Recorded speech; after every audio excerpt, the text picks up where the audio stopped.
বড় থেকে ছোট সকলেরই ভীষণ পছন্দের, অনুষ্ঠান বাড়ি হোক কিংবা বাড়িতে এই রেসিপিটি সকলেই ভীষণ পছন্দ করেন। আজ আমি আপনাদের কাছে নিয়ে এসেছি সুদীপার রকমারি চ্যানেলে ফ্রাইড রাইসের রেসিপি। একদম ঝুরঝুরে অনুষ্ঠান বাড়ির মতো ফ্রাইড রাইস আমি আজকে নিয়ে এসেছি। আপনাদের যদি ভালো লাগে তবে প্রথম থেকে শেষ পর্যন্ত দেখে তারপরে কমেন্ট করবেন, আমি এটা আপনাদের কাছে রিকোয়েস্ট করছি। বন্ধুরা, একটি লাইক দিয়ে শুরু করবেন আর প্রথম থেকে শেষ পর্যন্ত দেখে তবেই কমেন্ট করবেন। চিরপরিচিত, প্রত্যেকেরই ভীষণ পছন্দের রেসিপি ফ্রাইড রাইস আমি আজ নিয়ে এসেছি আমার চ্যানেলে। আমি সেটাই আপনাদের করে দেখাচ্ছি। প্রথমে আমি জল বসিয়ে দিয়েছি, জলটা ফুটে গেছে। আমি এখানে চাল নিয়ে নিয়েছি, বাসমতি চাল। বাসমতি চালটা দিয়ে দিলাম। বাসমতি চালটা এখানে আমার আছে ছোট চা কাপের 4 কাপ। এখন আমি এটা সেদ্ধ করব, কিন্তু সেভাবেই সেদ্ধ করতে হবে যাতে গলে না যায়। এটাই সবথেকে জরুরি ফ্রাইড রাইসের। সবাই আপনারা করে থাকেন, কিন্তু আমি কিভাবে করেছি সেটাই আজ আপনাদের দেখাচ্ছি। ভাতটা আমার দেখাচ্ছি আপনাদের। দেখুন, এই পর্যায়ে ভাতটা এরকম এসেছে। এর থেকে বেশি ফোটালে কিন্তু ভেঙে যাবে। ভাতটা কিন্তু সেদ্ধ হয়ে গেছে, আমি দেখাচ্ছি।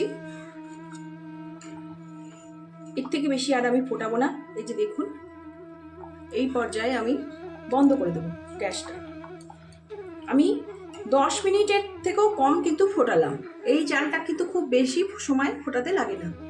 এপাশের গ্যাসে আমি এবার দিয়ে দিচ্ছি কড়াই বসিয়ে নিয়েছি, দিয়ে দিচ্ছি ঘি।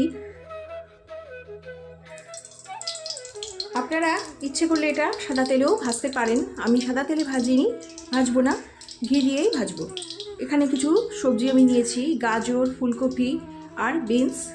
2টো গাজর, অল্প ফুলকপি আর বিনস, এটুকুই আমি নিয়েছি।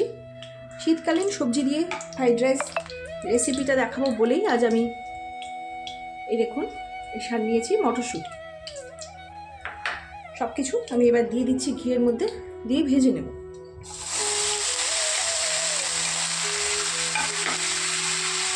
যেগুলো দেওয়া হয়ে গেছে দিয়ে দিচ্ছি সামান্য লবণ, একটু লবণ দিয়ে আমি ভেজে নেব।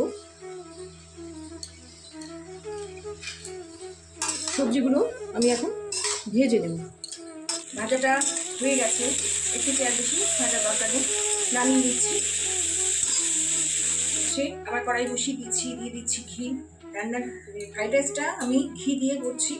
আপনারা ইচ্ছে করলে ঘিয়ের সঙ্গে সাদা তেল মিশিয়েও করতে পারেন। ঘি গরম হয়ে গেছে, আমি এখানে দিচ্ছি দারচিনি,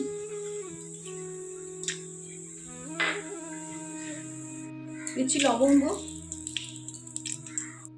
এলাচের মুখটা ছাড়িয়ে দিয়ে দিলাম। ফোড়নটা ভালো করে ভাজা হয়ে গেছে।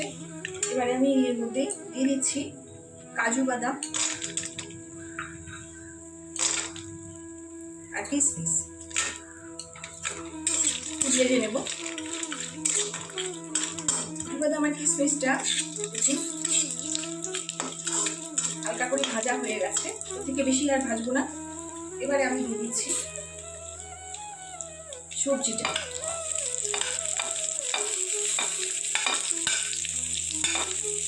অর্ধেকটা দিয়ে দিলাম,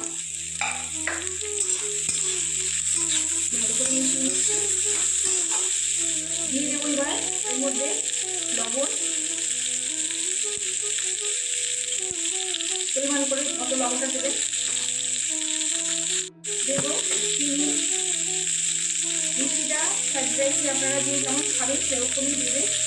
অনেকে বেশি মিষ্টি দিয়ে ফ্রাইড রাইস পছন্দ করেন, আবার অনেকে কম মিষ্টি দিয়ে। আমি এখানে এই 4 চামচে 6 চামচ চিনি দিলাম, যেহেতু আমরা একটু মিষ্টি মিষ্টি ফ্রাইড রাইসটা খাই। ভালো করে মিশিয়ে নেব।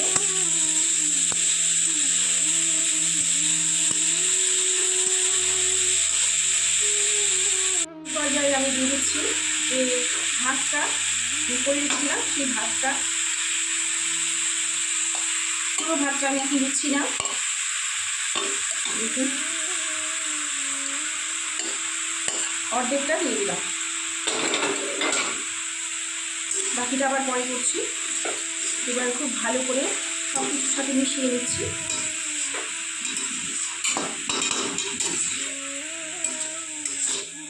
ভালো করে মেশাবো, দিয়ে একটু সময় ভাজা ভাজা করে নেব। খুব সহজেই এরকম করে ফ্রাইড রাইস করলে দেখবেন খুব সবাই খুব ভালো করে খাবে। আর শীতের এই সময় তো মটরশুঁটি, ফুলকপি সব কিছুই পাওয়া যায়, যদিও ফুলকপিটা এখন 12 মাস পাওয়া যায়। ভালো করে ভাজতে হবে। আর একবার আমি নিয়ে নিচ্ছি, একটু ভাজা ভাজা হয়ে এসছে।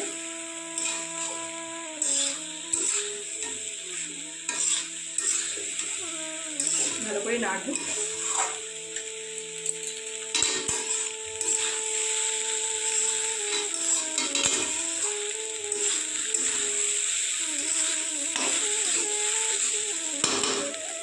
এবার আমি নামিয়ে নিচ্ছি। ঠিক একইভাবে আমি পরের যে ভাতটুকু আছে সেটুকুও করে নেব। দেখুন বন্ধুরা, কি সুন্দর হয়েছে ফ্রাইড রাইস, একদম ঝুরঝুরে। এই দেখুন আমি সার্ভ করে নিচ্ছি, ভীষণ ঝুরঝুরে। দেখুন একটাও ভেঙে যায়নি, ভীষণ সুন্দর হয়েছে।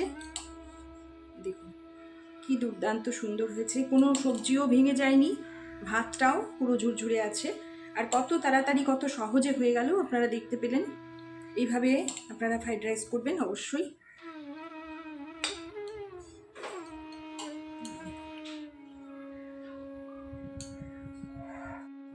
এইভাবে অনুষ্ঠান বাড়ির মতো ঝুরঝুরে ফ্রাইড রাইস আপনারা করে খেয়ে দেখবেন, ভীষণ ভীষণ ভালো লাগে, খুব সহজেও হয়ে যায়। এতক্ষণ আমার সাথে থাকার জন্যে আপনাদের জানাই অসংখ্য ধন্যবাদ, ভালোবাসা। সবাই ভালো থাকবেন, সুস্থ থাকবেন। নমস্কার।